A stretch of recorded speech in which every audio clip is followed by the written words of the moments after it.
Hello. I heard this is where the Michaels are meeting up. Yeah, only Michaels. Only Michaels. I mean, there's Yeah, quite a few. yeah, Probably yeah. meet It's like the.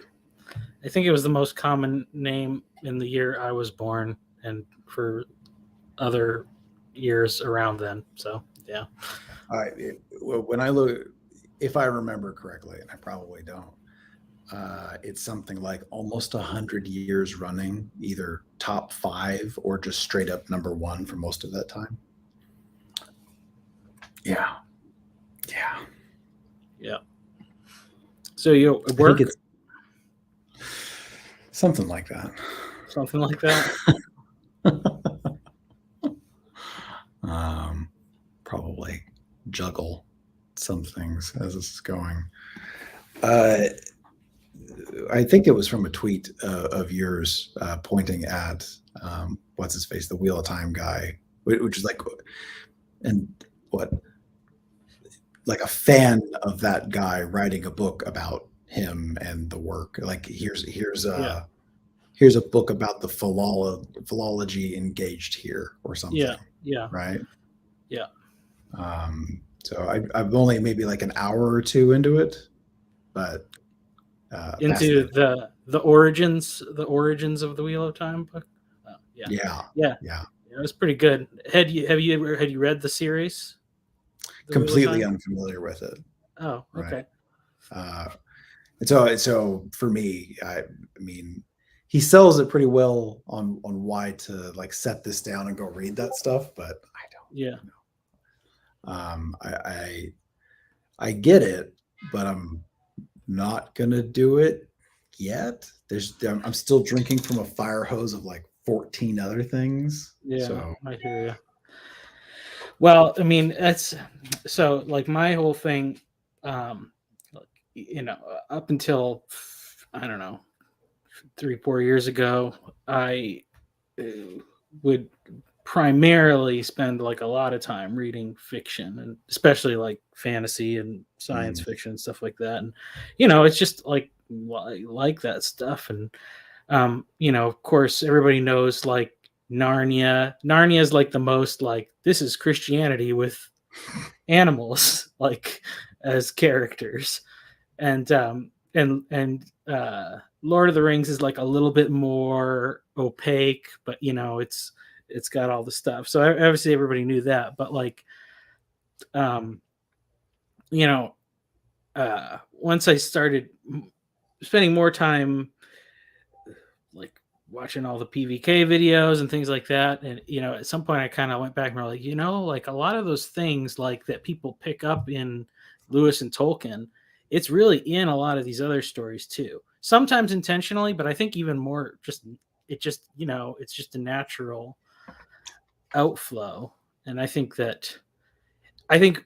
amount of like it's not my as I say it's not bad the amount of like analysis that people have done of Lewis and Tolkien, but like we should spread that love a little bit more to some some other some other series. so as a um, resentful pseudo Protestant, I grew up Pentecostal, but there's like a uh, in those circles where I'm from, it's in a lot of ways it's still very Protestanty. It's like or Baptist. Hmm. Pentecostals are sort of like Baptist plus. Yeah, Uh, and there's an inherent distrust of Tolkien in those circles. Uh, they're like, he's talking about dragons and witchcraft, something like that, right? Don't want. yeah, Uh, and then they kind of like Lewis. They like the Narnia stuff, but then if they were to actually read any of his more complicated works, then it's like I don't even know what he's saying. I don't know what's going on here, but it's really cool that he had a lion that's Jesus or something. Um, uh, Coming back to uh, shades of Christianity or to any of this little corner or the Orthodox Church or whatever this journey has been, I had a deep hesitancy to engage with any of Lewis's stuff, and Tolkien either. And I don't really care about fantasy, and I don't really care about fiction. My time deep into rational materialism was to largely reject the waste of time of fiction, even if I could see some intrinsic values to it. So, to my surprise, part of this little corner engagement and algo, if you will, landed me on Ryan Reeves' work on YouTube, who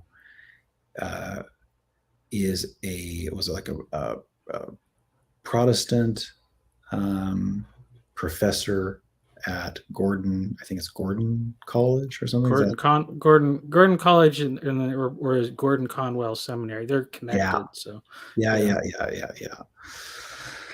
So does a deep dive on church history and lots of seminary theology-ish things. Has a whole series on Tolkien and Lewis, their relationship. And so at the same time, I'm down this Peter Peugeot rabbit hole. I'm starting to see how some of this connects with Lewis and Tolkien's work, and PVK continuing to pontificate on Lewis's work. In some ways, he's like the current steel man of Lewis, right? In some sense. So all that rambling to say, I'm a real hesitant convert over to the beauty that I'm only even starting to seriously engage with from Tolkien and Lewis. Here's my question to you: from what's the guy's name who does the Wheel of Time stuff? Robert Jordan. I mean, it was a pseudonym, but that's what the title under. But yeah. So the author of that book was talking about Robert Jordan's path, and if I understood it correctly, he was saying that had he been a little bit later in his time, that he would have ended up a more ardent defender, or I think that he was saying he would have ended up a more ardent defender of like a corrupt patriarchy, right? And the imbalances of that, right? Did you understand that the same way? Well, it's weird. So I think I was talking to my brother, because my brother's read all the books, and he's the one that lent me the Origins book. So I was talking to him about it the other day, and I think the author's like a little bit wrong, because he's saying like Robert Jordan was trying to make like a feminist, a feminist like fantasy or whatever.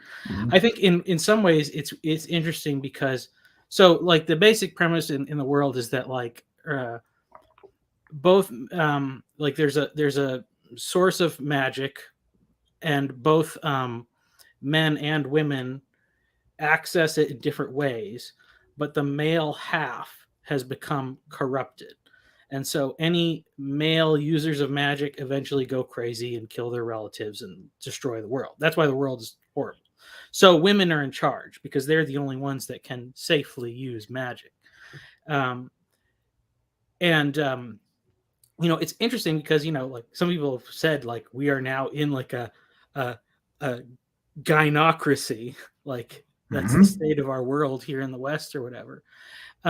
So in some sense, it's like, well, you can kind of see like, Peterson even talked about that. It's like, we don't know what it's like to enter into a period of history where like women are really in charge of like society as a whole. But I think that he was wrong about. Depends on whether you read Isaiah. Yeah. In what regard? This is the nature of decadence, right? And inversion. Like we do know, we haven't experienced, right? like individually, like you and I, and um, you might say something like those early on in the Bolshevik revolution, they got to see that real close, right? Or what that inversion's like. Yeah. Well, I mean, I do think, I think like there is the patterns of history and stuff, but I don't think that you can ever say like anything is completely analogous. So I do think there are unknowns about like our state of the world that we're in now and the way things are going in the future that are a little bit unpredictable. But I think that's totally true. yeah. Right. And right, so I would go, that's definitely true. And there's definitely patterns. Yeah. Yeah. Right. And both things are absolutely true. Here's an individual circumstance of this. And there's also nothing new. Right. And both things are we got to like hold them in both ideas in our head at the same time. Yeah. I mean, I think that's like, like when you talk about like the fractal thing, and you look at like that Mandelbrot set. The Mandelbrot set is this thing in the middle, like, and it doesn't like the space outside of it is constantly always outside of it. But when you go inside, that's when you find like the infinite and the new stuff. So like it's a weird like infinity that's like where it's always the same, but then it's infinite, so you're always discovering new things. But every time you try to like rebel against that, you just end up in the darkness on the outside, and then you're not even in it anymore. That's kind of one of the ways I think about it in that way of like, because say when people say like, oh, there's nothing new, it's like, well, obviously there are new things, Yes. we didn't have the internet. That's why you can't if you try to claim one or the other, you're wrong. Yeah. Right. It's this weird balancing of both truths, right? Where what you see, I mean, this is what Mathieu Peugeot tries to point. He's like, here's these patterns throughout the Old Testament. It's trying to show you the nature of rebellion and obedience, right? It's this pendulum, right? So here's obedience to the highest good. Here's a people in decay and in decadence, right? And their rebellion, and then it only goes so far. It's the prodigal son journey over and over again, right? Yeah. Oh, anyway, so what I was just say is that guy is saying basically that he was trying to like write a feminist fantasy, which I kind of disagree with, because, and this is what I was talking to my brother about. He kind of agreed with me because, like, in the beginning, the first book is like the most like Tolkien, which is why people like they'll say it's like, oh, he's just like copying Tolkien. It's like, if he was trying to copy Tolkien, he would have not copied him so much. Like he would have changed more stuff so that like people wouldn't like he was overt in a way because he wanted people to like recognize it. Because basically he was saying like Tolkien and my world and all other myths exist in this real world of like human myth. But anyway, so like the little area that the main characters kind of start in, it's kind of like the Shire in Tolkien's book. So it's like it's this idyllic little place, but it's different because like in Lord of the Rings, the Shire is where like the hobbits are, and they're kind of like a representation of like the good like English countryside and like just living like this little simple cottage life. But in his little village, I think it's really like it's an ideal. It's a society that actually is ideal, and except for extreme circumstances, they actually kind of had everything all figured out. And it's funny because there's this thing where like their little society has like the men are in charge of some things and the women are in charge of other things, and they have their own little like a men's little council where the men talk about the men's issues, and the women's council where the women talk about the women's issues, and both of them at various points like talking about like to younger people about like being married and stuff, and they'll be like, uh, you know, most of the time, just do what you're, just give your spouse what they want. Like this is what both the husband or the wife are saying. Like, just do what they want. Just keep them happy, and then when it's really important, put your foot down, and then they'll do what you say. And so the main thing of it is that what the man thinks is when the time when the man decides to put his foot down is the time when the women are like, just let him have his way. And when the woman says like, this is the important thing, that's when the man says, just let her have her way. So it's kind of like saying like that in their in the ideal roles, like it's not like, these arguments people have about like women need to be submitting to their husbands and stuff. Like if it's really working the right way, everybody's going to be the happiest. And like nobody's going to feel like they are because they're fulfilling their role. So so like the submission thing will happen naturally, but the woman's there to correct the man when he's really being an idiot. And then the man doesn't want to lord it over his wife. He is perfectly confident in her ability to take care of all the stuff that he just doesn't really care about.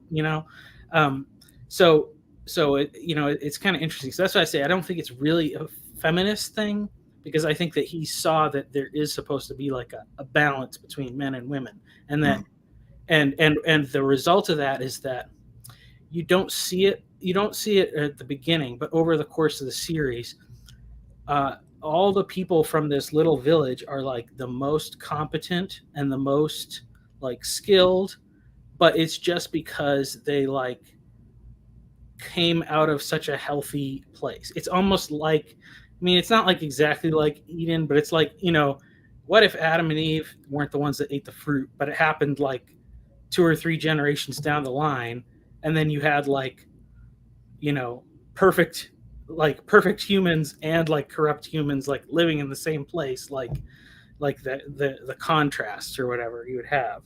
So but it's interesting because I think he compares it also to like there's some other groups where they have like super rigid societies and like uber disciplined, and that produces like really high achieving people in certain areas, but it like also really sucks and has a lot of like crappiness. And he kind of is contrasting that. It's like, okay, well, like that's one way, like if somebody lives out in the desert, they're going to develop a certain extreme competency, and if they live under like a super rigid social order, they'll kind of achieve a sort of extreme competency in some other areas. But he's kind of saying, but if there was this perfectly balanced kind of thing, you could have it all. Like people could be competent and skilled, but also compassionate and caring for others and all this stuff. So anyway, that's what I say. I don't think it was really a feminist thing. Like, I think it's feminist in regards to like a point in time where when we were shipping kids off to war on a regular basis, like, but so it strikes me, I'm in this doing a Bible study with my church, and we're going over Genesis. So we're in Genesis 3 right now, and so you see the selfishness, right, and the self-centeredness of taking on our own discernment, our own mapping of good and bad, instead of this tree of life, right? And so both in Adam and Eve, right, here's this taking of, and here's this self exaltation, right, self-importance. When Adam is questioned, it's the woman that you gave me. Yeah. It's the woman's fault, and it's your fault for giving me her, right? There's no taking on of these things. But in the we often within Orthodox circles in homilies and what have you, just within the larger tradition, iconography, blah blah blah.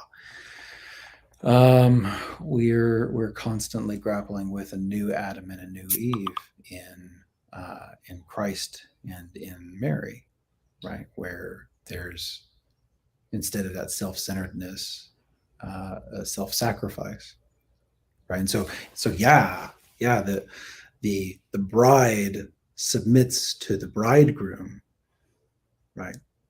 And the bridegroom dies for the bride.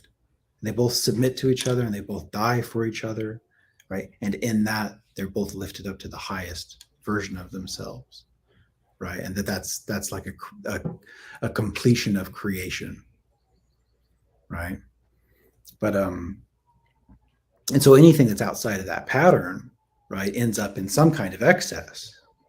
Okay, whether it's excess femininity, right, which turns into some kind of overkill grace without any order, right, where everybody's entitled to their own reality, or excessive truth and order, and it's super productive, right, but there's no joy, there's no forgiveness. It's just, here's the rules, right? So you could end up in either this communist or fascist paradigm of sorts, if either thing is unbalanced, because the flesh isn't being mortified in love for the neighbor, right? Now, with all that said, if Robert, I'm so sorry, what's his name? Robert Jordan really was listening to Robert Graves, that's interesting. That's very interesting, because like, this is a guy who went so far down the pagan rabbit hole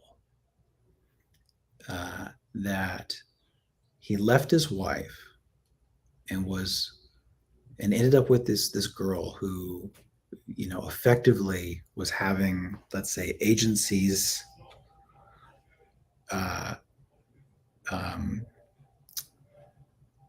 move through her to such an extent in the law of death that she throws herself out a window, right? Survives, right? Even tries to take her out to like some island and go chill.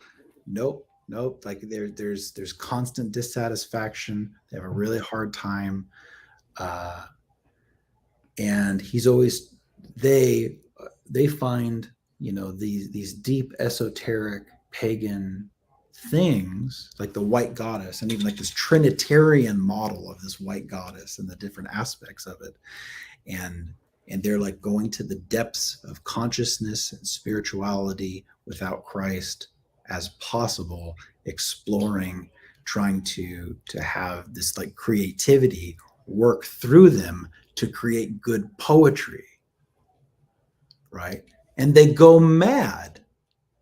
They go mad, completely mad, almost like Nietzsche, right? They lose themselves to it entirely. And so if you pay attention to Robert Graves' work, I don't know, man. I don't know. You could very well, the stance that he took, the interviews I've seen with that guy, it's not even so much that he thought things should be a certain way, but he would have said and did say in interviews how he could see this feminine spirit thing on this uprise, right? That he could remark on as a pattern that we've seen over and over again, and it always brings with it a certain kind of thing, because what it does is it's like a bringing of chaos to tear down something that was corrupt so that a new thing can be birthed, right?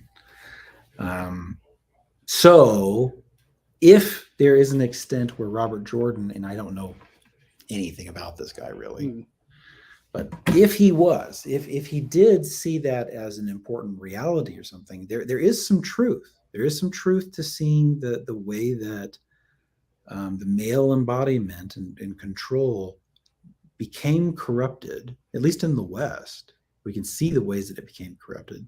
We could see the ways that it was unbalanced and how it wasn't good to women. And so this is like a natural consequence of that sin. Yeah, it's interesting. So in reading the thing, like I kind of feel like, you know, because he's a Christian. He was Episcopalian, which is kind of funny. It's like, you know, but like he said, he was he was really serious about it. Apparently, you know, he was having the Eucharist multiple times a week and stuff. Like that was an important part of his life. But he seems like he almost kind of just he was kind of trying to do the philological thing, but projected forward. So because the main thing would be, you know, to say like, oh, you know, you take this word, the same word for a certain thing in multiple languages, and you try to kind of see like what the roots were, like how that changed over time. And he's kind of trying to see like, well, what if, you know, these different things all kind of develop like into the future. And I mean, and so I think there was like, it's very clear in the writing thing, because first he thought it was going to be like 3 books, and then they signed a contract for 6, and then it was going to be like 9, and it ended up being 14 books. So clearly he didn't have like a super clear like image of like, this is the arc of the story. He was really discovering through writing it.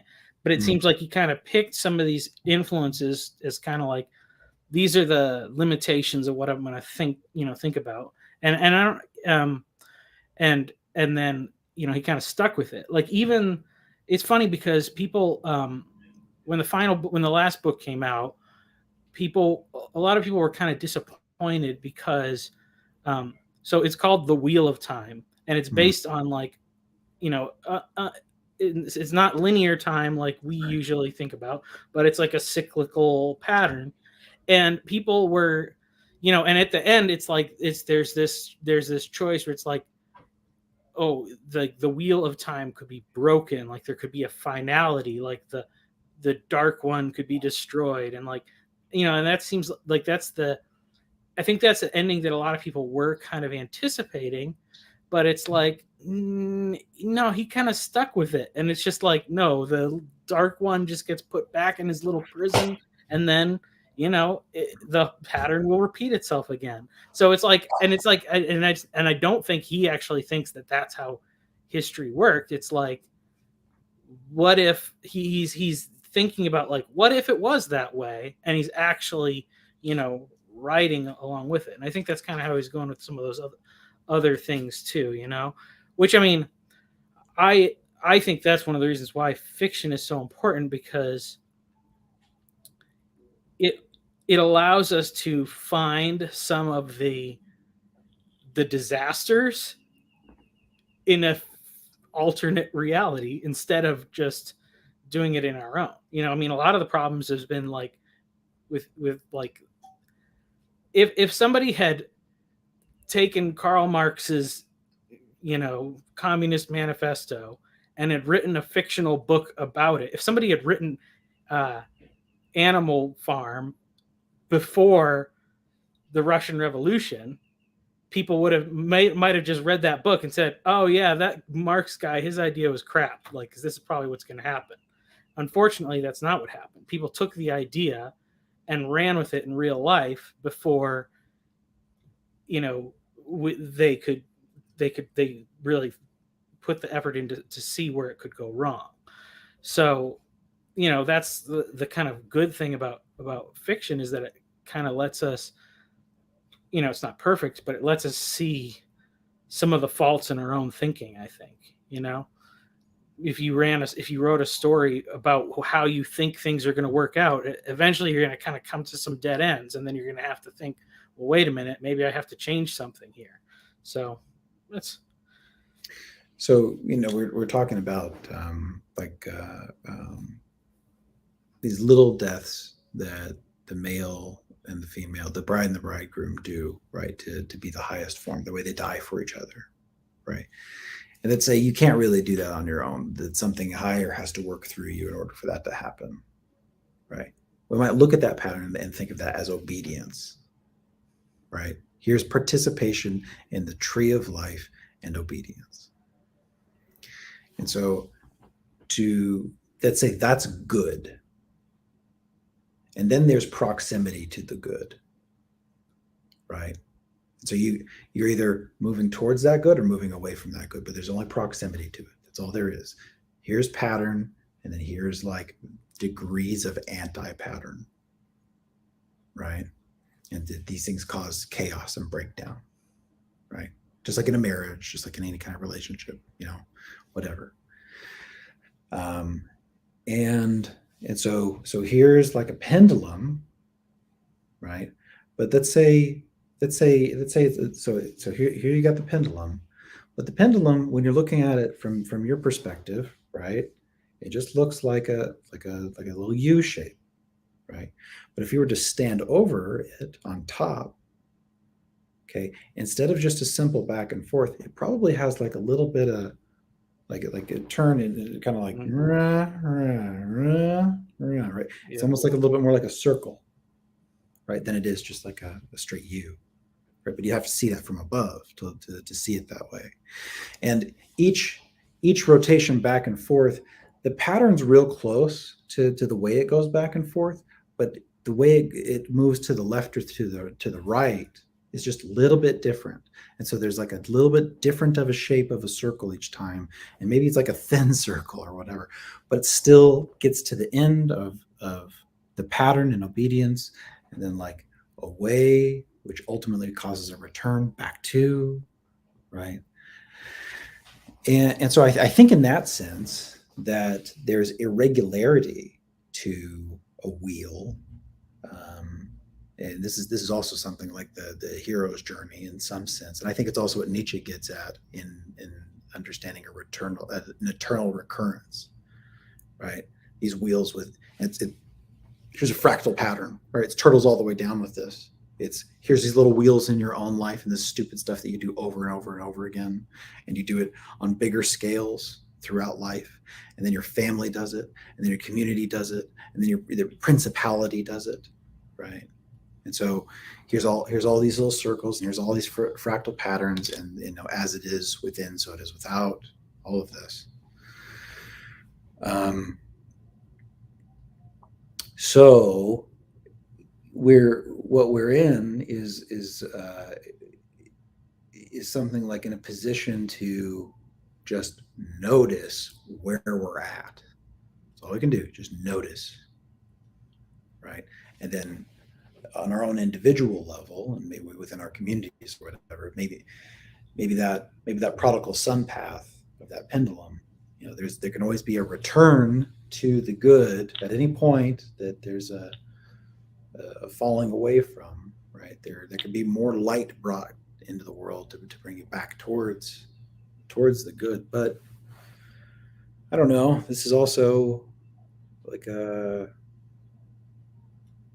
in some way the inevitability of free will without the coercion of the divine forcing us to do good. Then we have choice. And even if you have everybody making the right choice, because maybe they learned their lesson the hard way, right? Everybody went on a prodigal son path, almost came close to nuclear war, and was like, oh, let's all go to church again. This was bad, right? A generation or two goes by, they forget, right? And because the free will continues to exist, they're going to have to make mistakes too before they fall on their face, some gravel in their cheek, right, and have to like run back crying to a father. Does that make sense? Yeah. Well, I think so this is the way I've been looking at. I'm going to be taking over a role at my church soon. My wife and I are going to be taking over the youth ministry there, and so I'm thinking about like, I'm going to have a chance to teach the Bible like on a regular basis. And the thing that I was actually thinking that the lens that I want to look at things through is the story of King Solomon. Because King Solomon is the wisest man who ever lived. This is what the Bible says. He's wiser than the guy that wrote about him. and and I think yeah, I would say Ecclesiastes. I think he's the one that wrote that. It really is the only one that makes sense. Um, and so he asks God for wisdom, and then God says, "Because you've asked for wisdom, I'm also going to give you these things, riches and all this success and all this stuff." And we think that's like, oh yay, he made the good choice, and so he got a prize. But when we look at Solomon's life, I think, and this is, I think, the experience of the person who wrote Ecclesiastes, you see, wealth and riches and success and all these things are not a prize necessarily, because if you read what Solomon writes in Proverbs, he lived his life in many ways against his own advice, but he was the one that was wise enough to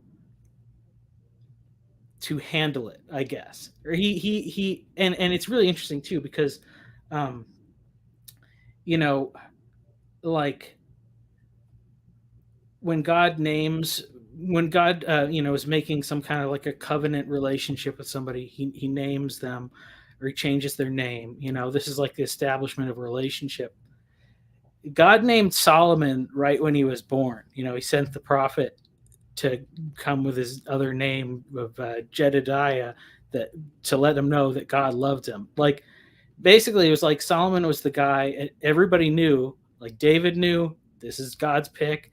He lived his whole life like set up in this role, and he fulfilled it in many ways as being like the most successful and having the largest kingdom and all that stuff.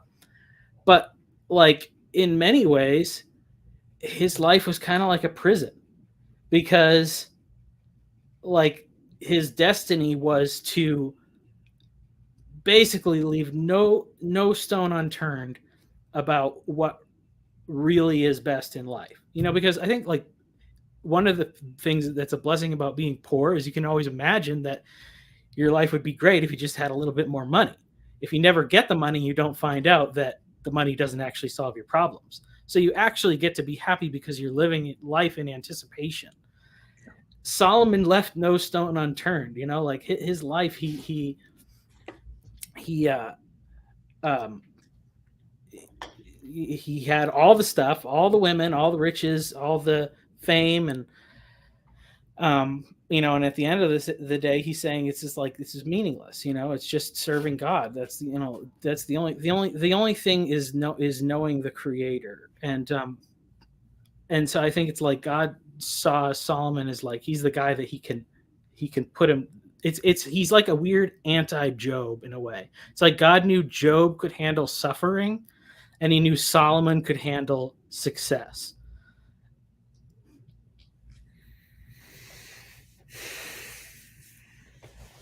I don't know what to make of that, but I've also been thinking about Solomon a lot lately. Funny enough. Well, here's the main point. This is what I want to drive at. So, because when it says Solomon's the wisest person, and I think that like what that wisdom is like, he can really perceive, and he can see exactly what's going on. Like, and that story with him, like he's gonna cut the baby in half, and like we talk about like, oh yeah, he knew, like, yeah, because if he says he's gonna cut the baby in half, like that, the true mother will reveal herself. But if you really think about it, like that's a crazy story, because he actually saw that woman whose baby actually died and thought she would be willing to let that innocent baby be cut in half. Like, that's the thing that he perceived about that situation. Because if you put most people in that situation, everybody would say, no, don't cut the baby in half. They would both say, no, just make a decision, figure out a ruling, do something else. Like, that was like a 1 in a billion chance, like that would work. So his ability to like see that would work, like he pegged those people, like he knew them. And so my thought is like, that's as close as a person could get to being omniscient. And so if you think about like the person that's like the closest to like knowing exactly what people are going to do in any given circumstance, and he kind of does stuff that's a little crazy and says things a little crazy, it really to me puts in perspective a lot of the other stuff, because then when you think about like, why did God put them in the garden and he gave them this one tree and he said don't eat of the fruit, like why did he set it up that way, or why did he put Abraham in that situation? And like, I think, you know, it, you know, because I'm seeing like is that he's not um damning a lot of these people that are in these circumstances. I think he had a plan for redemption. Like even with Cain and Abel, like I have a strong disagreement with the way that that story is portrayed a lot of times, is that like Cain is just the bad, like because God put a mark on his forehead like to protect him because he had plans for him. Like he had a plan to redeem Cain. He you know, um so it's just, I think, you know, looking at everything through that lens, it just really makes me like step back, and not to say like, yeah, we've had like certain interpretations of these things and they're functional and they work, but like I'm not exactly sure. Like it just makes me like want to pause with all of these stories and just before I jump to an absolute conclusion about like what's going on, because I know the limitations of my own knowledge, and like and it definitely gets rid of the bad like, oh, like God cares so much about people eating this magic fruit, you know, it gets rid of all that nonsense, like the bad arguments. Like no, there's something a lot more serious and sophisticated going on here. So anyway, that's the why, how Solomon's been going over in my mind as I think about it.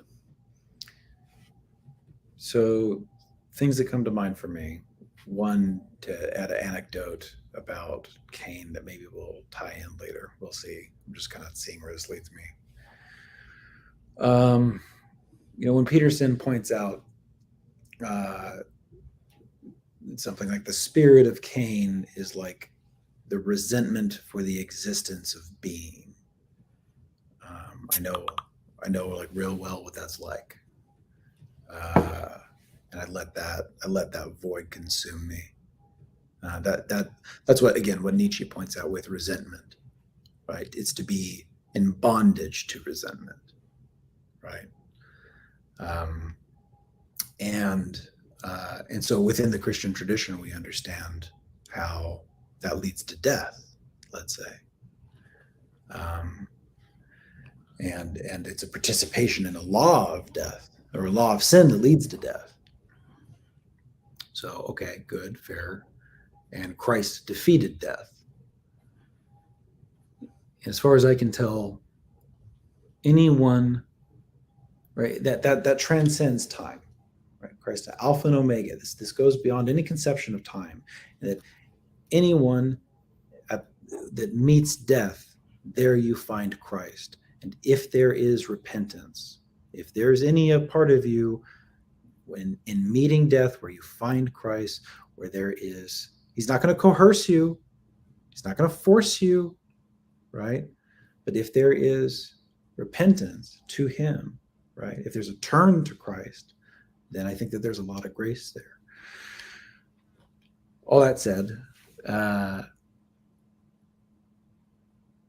another thing that comes to mind with Solomon is that David before him, right, marks something like the moon versus Samson as the sun, right? Here is a corruption of a man in Samson and the breaking down, and the breaking down sets forth a new dawn, right? And we get to David and the highest peak of man, but the man begins to fall. It's like a moon on its way. So here's the moon and the sun, right? Here's these cycles of sorts. With Solomon continued on that moon path, so to say, and I'm still kind of like reacquainting myself with Solomon. This stuff's pretty rusty, but from what I understand, not only was he not particularly good at controlling his own passions. But in some cases, he was also, making very, very foolish mistakes, like getting real close to implementing pagan idol worship in places where that shouldn't be coming close to happening. Okay, but you just used the word foolish, which is the antithesis of wise. So how Yeah, can he yeah, be wise if he's yeah, foolish? yeah, yeah. This is what I'm saying. This is what I'm saying. Like, it doesn't make sense. So So, it's like yeah, it's yeah. it's a paradoxical kind of thing. Like, it's Mhm. almost like Christ takes the punishment for our sins. Mhm. Like, um, we understand that. But the thing is that when we repent, we understand. Like, we don't say like, "Oh, I'm so glad Christ, I'm forgiven of my sins," but they sure were fun. No, because we actually realize that like when you sin, you're deceived. You think it's going to be fun. It's not fun. It's bad. Solomon took I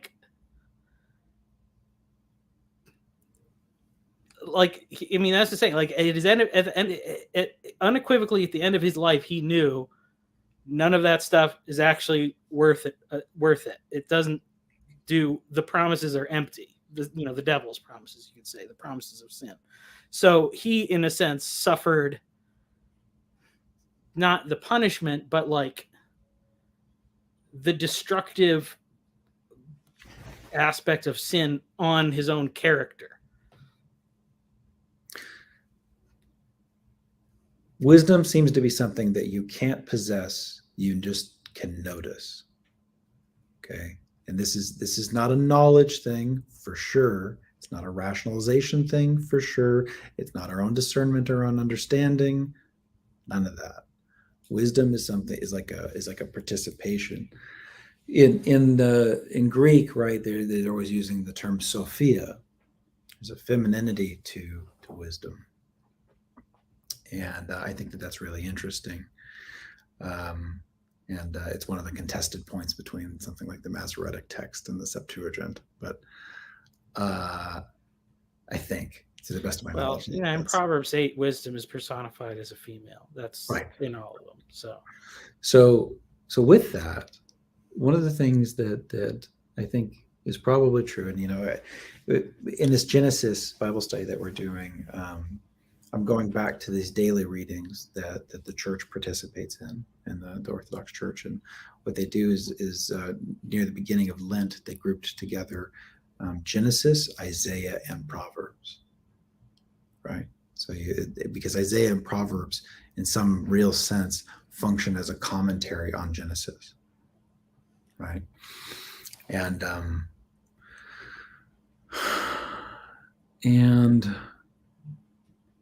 this participation in the tree of life, okay? So we have this understanding of our relation to God. It's like, here's the Father that's unreachable. Here's the Son, which we experience, and everything we know of the Father happens through the Son, right? And then there's the sense of God in which we participate in, right? And the Holy Spirit. These are things that are noticeable, right? You see them, right? It's not of your own understanding. You don't understand why that works that way. It's not rational. It's a mystery, but you notice it, you see it, right? So even the capacity to see that, to experience light, which gives sight, is something like bearing witness to wisdom, right? And we are the bride, right? And as the bride, right, this feminine thing that we participate in to the bridegroom, right? The femininity there, and the femininity of wisdom, because it's not our wisdom, it's not your wisdom, it's not your own understanding, right? It's worked through you, it's noticed, and it's not only noticed, but it's also always oriented towards love of God and the neighbor, right? Because his love manifests in love for his children, and the body and the femininity that's there, wisdom, it's like this cyclical thing, right? So How can someone that makes foolish mistakes like Solomon participate in wisdom? All he can do is bear witness to it, right? It's not his, right? It's all he can do is go, here's what I notice about what wisdom is. I'm testifying. It's not mine, right? And the noticing of that in and of itself, right, and the glory to which that belongs is part of what he testifies in Proverbs, right? So it's certainly not within understanding, but it does show the way in which, and maybe even more so, as a foolish person that makes mistakes, you can so much clearly see the difference between your flesh, right? The works of the flesh, your own deceit, right? Your own selfishness, and how much different that is than noticing the divine that works through you from the highest good.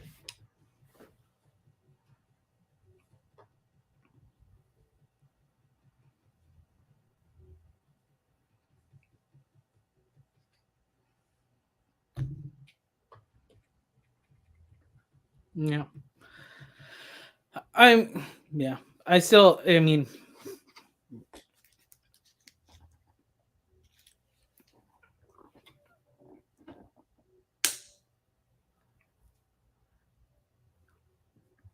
I guess the thing that is like, this is what I'm noticing, this is that, you know, like in God's redemptive plan, like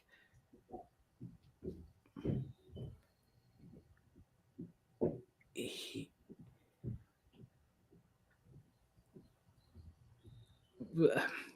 you know, we put when like, and why does like God let us fail and stuff? It's because, you know, to go back to like the thing of the prodigal son, the problem with the story of the prodigal son, the problem is that both sons misunderstood the father and his love, and the Yeah. one, but at the end of the story, you know, it's only the prodigal that really does understand God's love. Like the older brother is not, he still hasn't figured it out yet. Um, and I might so, say that neither one of them ever understand it, but they can participate in it. yeah, I think they can understand it. I mean, you understand it. Well, this is the thing I like say, like it's like the woman that breaks the puts the perfume on Jesus's feet. She loves much because she's been forgiven of much.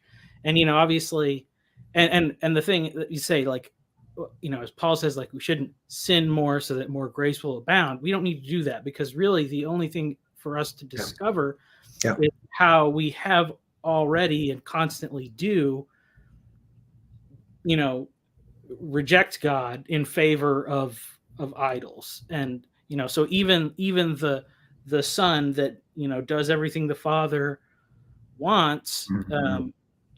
he's not doing it because he loves the father. He's doing it because he, Yeah. you know, enjoys being the good son, or because he's afraid of punishment or whatever. But Well, whyever he did it, there's reward in that, right? He participates in the fruits of that labor. What he has to be careful of is the resentment of forgiveness for those who didn't do the same.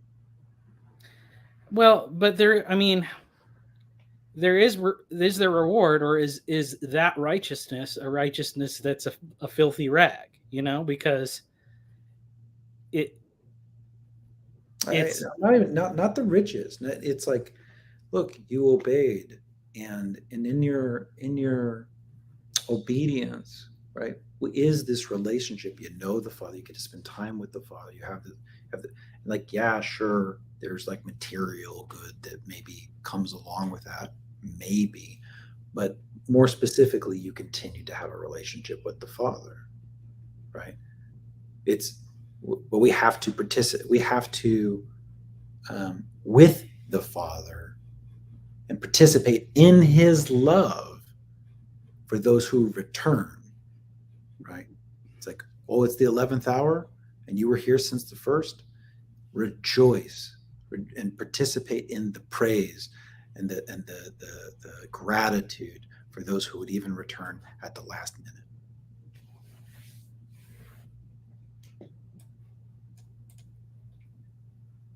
Right? Because the minute that you participate in resentment, right? As soon as you let that corruption in, now you've got a Cain problem and you'll kill the brother.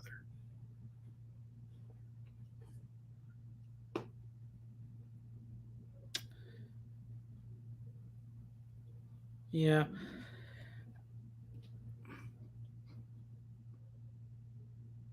I think I just think that you don't get there until God opens your eyes. That's the thing. It's not, I don't Yeah. think it's anything that we do. So, that's why, our obedience, it's one of the problems I have a little bit with systems that rely too much on tradition, is that tradition itself can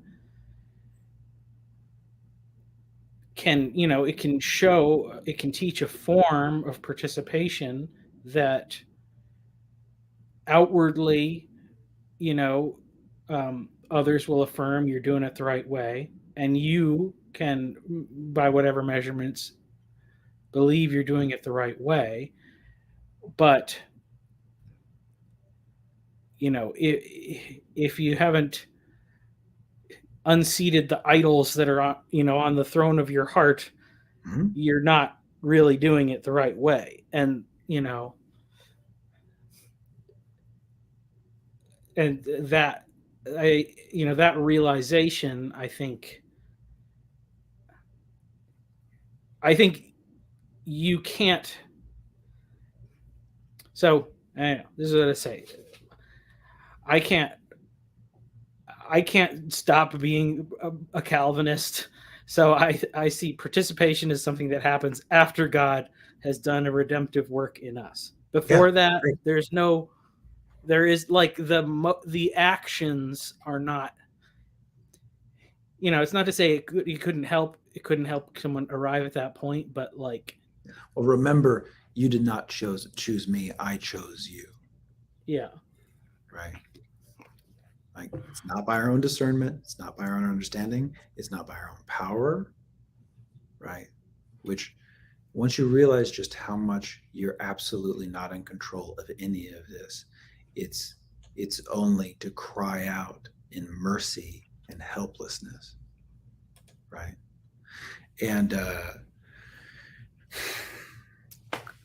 I spent 45 minutes talking about cherubim with my mom yesterday. My mom's still a Pentecostal, right? Deep Pentecostal, but beautiful heart, and spends a lot of time in Scripture. So we were talking about that, and it's like, okay, so here's this idol building process that happens, right? Adam and Eve in their rebellion, they separate. Here's a tree of good and bad, and they build an idol. And now they're separate and they're covering themselves, and they've disconnected or created space between them and just participation in a tree of life with God. And now there's even cherubim at the gate separating you from Eden. Right. And the cherubim are really interesting. We find them all over the Orthodox Church. They carry these little sticks with cherubim emblems on them, and they have cherubim all over the places. And so you've got this human face, you've got an ox, you've got a lion, you've got an eagle. So I was talking through that with my mom and trying to see what we notice about it. And it struck me that what stands between us and the Garden of Eden, is this fractal reality that we see inside the cherubim. It's like Adam and Eve have relation to the cherubim, and yet the cherubim has a human face, right? That's what we understand with Ezekiel. So here's this human face, Here's this eagle, here's this ox, here's this lion. So we see ourselves in the cherubim, but the cherubim are also the eagle, ox, lion. So ox, it labors. The ox labors, right? And plows the field. It carries weight. It's like carrying your cross, something like that. The lion roars. It's loud. It proclaims, right? So now we've got something like your actions, your speech. And then in the eagle that soars above, that's dealing with the wind, right? And at that height, you can see so much higher, right? You're in this invisible high space, right?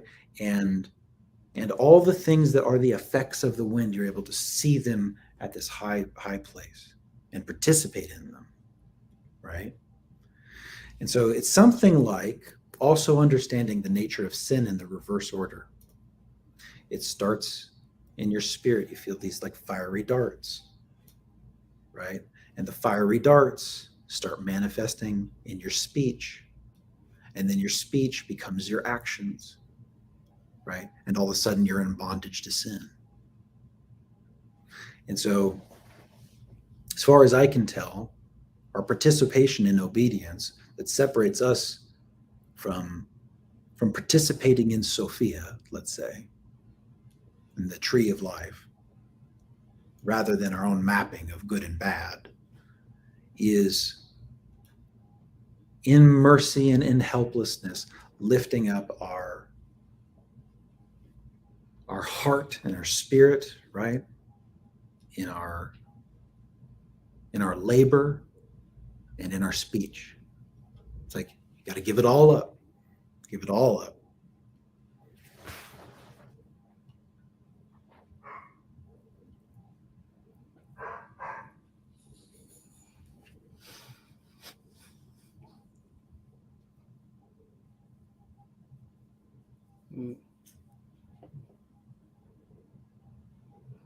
I'll probably have to watch it again later and think over what you're saying more. I mean,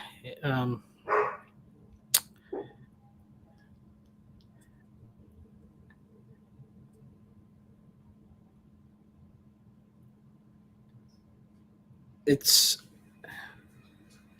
yeah. I mean, I think the giving up and that is, I mean, that's our posture, that, and the ultimate participation is Christ lives through us. So for Christ lives through us, it's us that needs to die. That old man needs to be removed.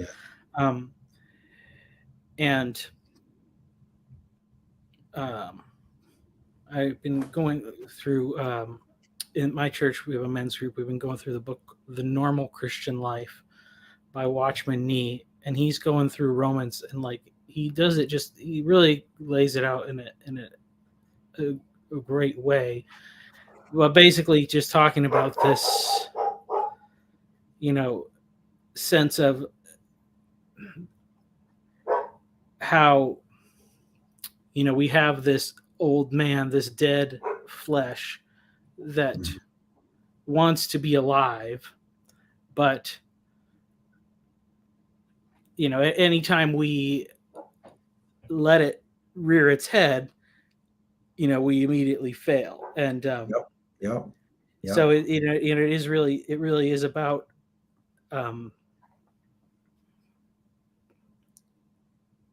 just putting that aside to let Christ live through us. That's right.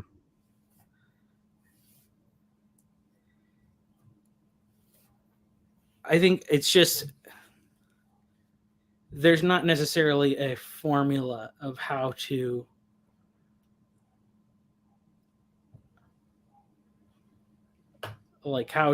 achieve that. It's I agree. It's but whatever we know about it is through the Son, right? It's in mortification of the flesh there is an aspect of it that we know, right? It's only through the Son. That's the only way that we can experience and participate in. It's only through the Son, right? It's through the example of Christ. And Paul tries to help point us there, right? And we can't grasp it. It's out of reach, right? We can only point at it, right? That's about the best we can do, so we can point at it. And there's not, I don't, it's not, it's kind of some kind of transubstantiation, something, or penal substitution, rather. If I do these things this way, then I'll get this, right? If there's any corruption to this at all, if it's self-serving in any way, shape, or form, if it's not like a full mortification of yourself, all that you are, you're lukewarm and you get spit out. You have to be completely moldable, right? You have to be heated up so much that you're moldable to Christ. That's the only way. Yeah. I think a lot about. I wish I remembered his name. So he says to Jesus, "I believe. Help my unbelief." Mm-hmm. Mm-hmm. Right. Like, what do you mean, help your unbelief? What does that mean? We can't rationally understand that, right? But it's just a helpless asking for mercy, because you're clearly not in control. Well, yeah, I mean, yeah, that's it's like, it's interesting, because like, it's weird, like, because like John Vervaeke talks about the thing of like, you can't choose to believe things or whatever. Like, say, when people say like, just believe, you can't do that. But yeah. Belief is like the understructure. But it's weird, because I think, but there is, or I guess you say like, that maybe it's understanding more of the difference between belief and faith, because I guess faith is is trust, and it's trusting that something is true, even sometimes in the face of evidence to the contrary. Yeah. Because if you don't have, if you're just 100% convinced of something, that's not really faith, that's delusion, or it could be delusion. If you could be 100% convinced of something that's not true, and then that's delusion. But faith is to act in the presence of uncertainty, hoping, trusting that God's word is true, and that he's there when he says because it says he's there, even if you don't feel like he's there, or something like that. So I mean, I think in that sense, it's like, help my unbelief is just an admission of how that, yeah, it's a like, faith is a choice that we have, but it's a choice that we still need help to be able to do. We can't.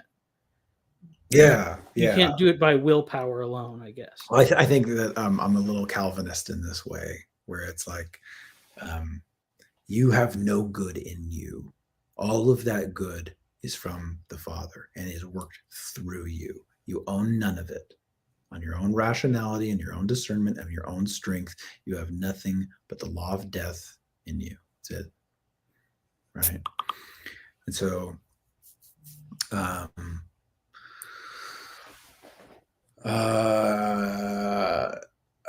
gosh, I lost the thread. There was something else I was going to add to that, and I don't remember what it was. Well, I guess the thing, so my thought too, with kind of that approach of like thinking about Solomon, is looking through, studying, especially the Old Testament and everything that leads up to Christ. Like, on the one hand, like, we read these stories and we say like, here's what they should have done. This is what they did wrong. This is what they did wrong. But you know, um, but God like allows this stuff, like, and that is part of his plan, because like, and I had made a little video talking about this at one point or whatever, like with David, when, after David sins with Bathsheba, and the prophet comes, and it's like, and he says like, you're the man, and it's like, oh, now I understand. He had this blind spot. And my thought is like, David is a shepherd. He was off there with the flocks. People talk about like how is, he was like, oh, he was overlooked when Samuel came looking for the king. I don't know if he was overlooked. I don't think being king is a good thing. If the only king you had was King Saul, you wouldn't think being king was a good thing. I wouldn't want it for my son. Most people wouldn't want it for their son. So I almost feel like Jesse, leaving David out in the flocks, it's kind of, that's the pattern of the patriarchs. The youngest is always their favorite. Joseph is the special one. So I almost feel like David was being groomed, and that's why he was off in the flocks. And his love for those sheep, that he would put his own life in danger for, to protect those lambs, with fighting off bears and lions and things like that. And he had that, I think he had that same kind of love for his sons. And the love of fathers for sons is very evident in all the history prior to that. But he didn't understand the love that a husband could have for a wife. And until he hears that story, he didn't realize, like, because that's the thing. That's his kind of his shady thing. He's a womanizer. It's like it talks about like Abigail was a great woman. Like, she should have been a good queen. It says he married Abigail and some other woman. He just saw women as like things to collect. And until that happens, it's like he didn't understand, like, oh, you could love a woman, the same way. That's the way Christ loves his bride. David didn't understand how Christ loves his bride. He understood how the Father loves his son, but I don't think he understood that until he was confronted with that thing.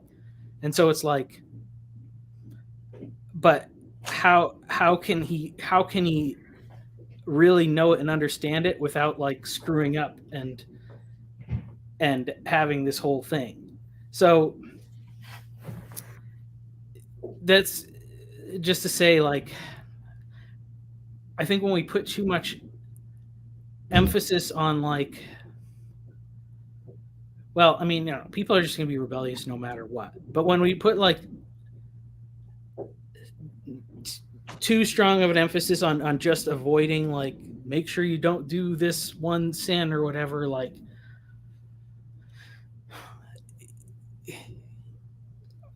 I think inadvertently teach the wrong thing. And I don't think people have to like sin to learn. I mean, our sinning is inevitable, so God will always use it to teach us. But like,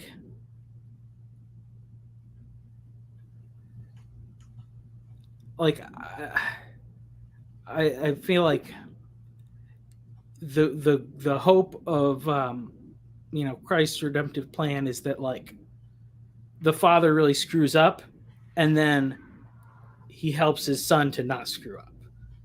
But like, not just by scaring him with consequences, but really like showing him how he was wrong about his understanding of God.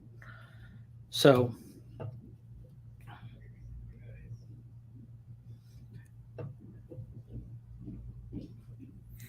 I had a thought of belief from earlier.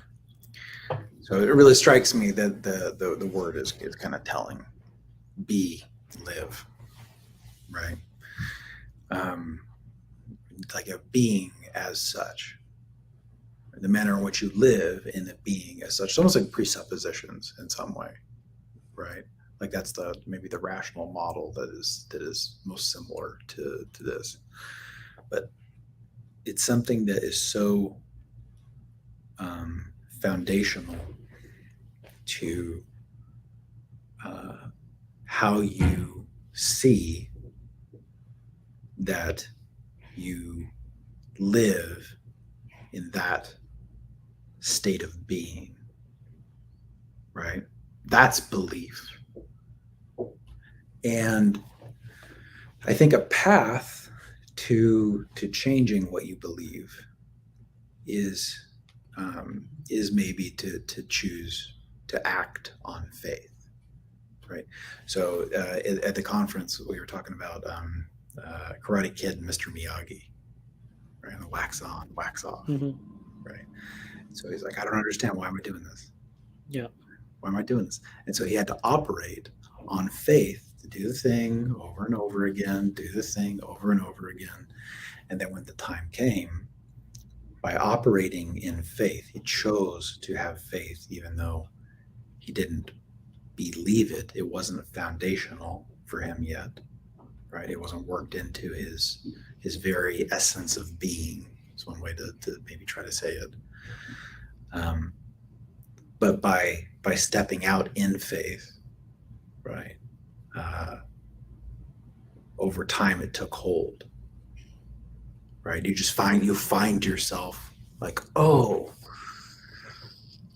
I'm now participating in, right? I now embody this something, right? It's a part of being now. My thing's making a horrible sound.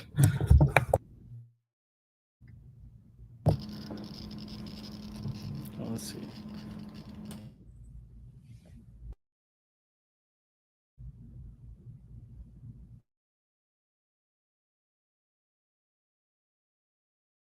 Sorry.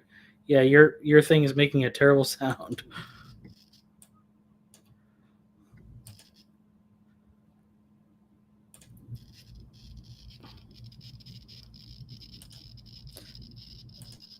Well, yeah. I'm assuming if other people can hear that, it's not pleasant to listen to, but it's about the time when my rest of my family is supposed to be home. So we will chat again sometime. You should contact me on Discord or something. So yeah, we can get lunch or something sometime. So good to talk to you. You too, sir.